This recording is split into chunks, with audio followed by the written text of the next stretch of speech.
साथियों नमस्कार। विषय बेहद महत्वपूर्ण है और चर्चा भी बेहद जरूरी। आज मैं बात कर रहा हूं पिछले नीट एग्जाम में हुए पेपर लीक के बारे में। तो क्रोनोलॉजिकली बात को जानना जरूरी है। आज जो जंतर मंतर पे हो रहा है, अफरा तफरी का माहौल पूरे देश में फैला हुआ है, आखिर इसकी शुरुआत कहां से हुई? आप इस पेपर लीक के चेहरों को समझें और फिर डिसाइड करें कि इसमें गलती किसकी है। सरकार की गलती है या कुछ लोगों की इंटेलेक्चुअल डिसऑनेस्टी है, नेशनल टेस्टिंग एजेंसी की गलती है? क्या ऐसा पहले भी कभी हुआ था? क्या ऐसा आगे भी होगा? ये जानने से पहले मैं शुरुआत करता हूं महाराष्ट्र के पुणे शहर से, जहां पे एक प्रोफेसर होते हैं पीवी कुलकर्णी। उनको एनटीए द्वारा रखा जाता है केमिस्ट्री के पेपर को सेट करने के लिए।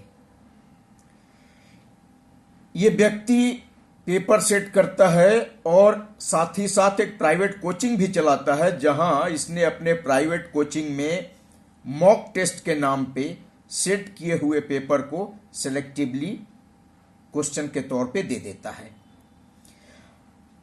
अब एक दूसरा शख्स मनीष मंधारे, ये मैडम जो हैं, इनको एनटीए ने बायोलॉजी के क्वेश्चन पेपर को सेट करने के लिए रखा होता है और पैसे के लालच में इन्होंने भी पेपर बेच दिया। तो किसने किसने बेचा? शुरुआती दौर में पीवी कुलकर्णी ने बेचा अपने कोचिंग के बच्चों को, और मैडम मंधारे ने भी भेज दिया। अब एंट्री होती है एक और शख्स की, जो एक और मैडम है मनीषा बाघमारे, और उनका एक अकॉम्प्लिस है धनंजय लोखंडे। मैडम सलून चलाती हैं, उनके भाषा में उसको सालों बोलते हैं, और ये दोनों पीवी कुलकर्णी और मंधारे मैडम के लिए एजेंट का काम करते हैं, उनके लिए ग्राहक ढूंढते हैं। अब बात आती है ग्राहक ढूंढने के क्रम में इनका संपर्क होता है नासिक के एक शुभम खैरनार से।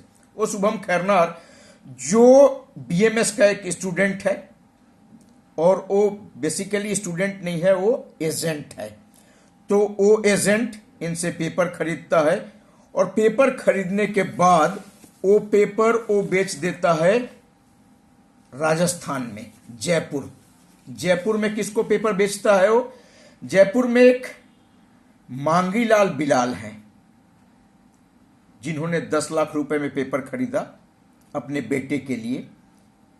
पहले भी ऐसा करते रहे हैं वो, और उस 10 लाख रुपए को रिकवर करने के लिए उस मांगीलाल बिलाल ने अपने बेटे के दोस्त और उनके गार्जियंस को 15 लाख में पेपर बेचना चालू करता है। यहां से शुरुआत हुई। अब इस बात का खुलासा कैसे हुआ? खुलासा यह हुआ कि सीकर में एक लड़का पढ़ता है जो नीट की तैयारी करता है, मेडिकल की तैयारी करता है, और जब उसे पता चला तो उसने अपने गार्जियन को व्हाट्सएप भेजा कि मुझे 15 लाख रुपए चाहिए, पेपर मुझे मिल रहे हैं और इस पेपर से मैं नीट पास कर जाऊंगा। तो गार्जियन को थोड़ा डाउट हुआ। अब उसने एफआईआर करा दिया मांगीलाल बिलाल के ऊपर, और इसके बाद से इसका खुलासा हुआ। उसने जो दलाल थे जो संपर्क किए थे, क्योंकि जब उसके पिताजी को यह पता चला कि पेपर बिक रहा है तो उसका संपर्क, दलालों के कुछ नंबर मिले उनको, और दलालों से संपर्क किया और उन दलालों के खिलाफ केस कर दिया। और इस तरह इस महत्वपूर्ण बात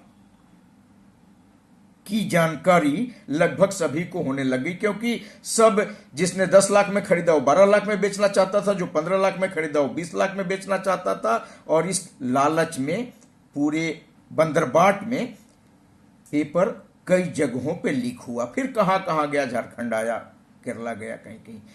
लेकिन महत्वपूर्ण सवाल यह है कि अगर इस तरह से चीजें लीक हो सकती हैं तो क्या पहले कभी नहीं लीक हुआ होगा? झारखंड के अमूमन हर एग्जाम में पेपर लीक हुए। इसके पहले भी राजस्थान में जब गहलोत साहब की सरकार थी, कई सारे वो और डोटेसरा मिलके कई सारे मुख्यमंत्री और उनके जो मंत्री थे डोटेसरा, उन्होंने मिलके कई सारे पेपर लीक उस जमाने में हुए, आगे भी होते रहेंगे।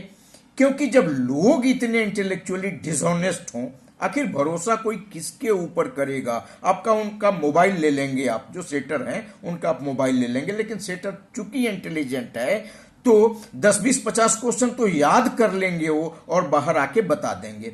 तो बेसिकली ये सब कोचिंग माफिया की करतूत है, जिससे किसी भी सरकार को रोक पाना लगभग असंभव है, अनलेस कि इन कोचिंग माफियाओं पे लगाम लगे।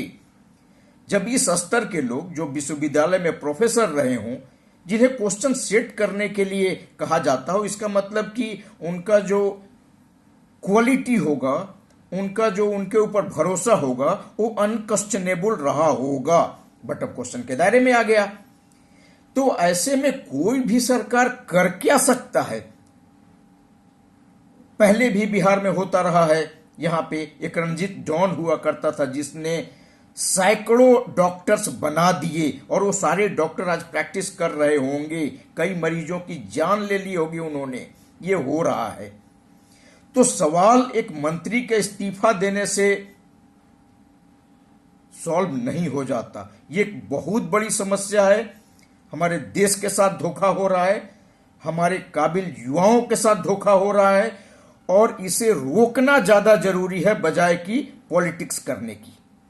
अब ये पॉलिटिक्स में आगे क्या क्या हो रहा है ये सब मैं बताऊंगा, क्योंकि अब मुझे ये लग रहा है कि बोलना जरूरी है विषय पर। तो धन्यवाद साथियों। इसी विषय पे अगले एपिसोड में मैं बाकी चीजों का खुलासा करूंगा। धन्यवाद, नमस्कार।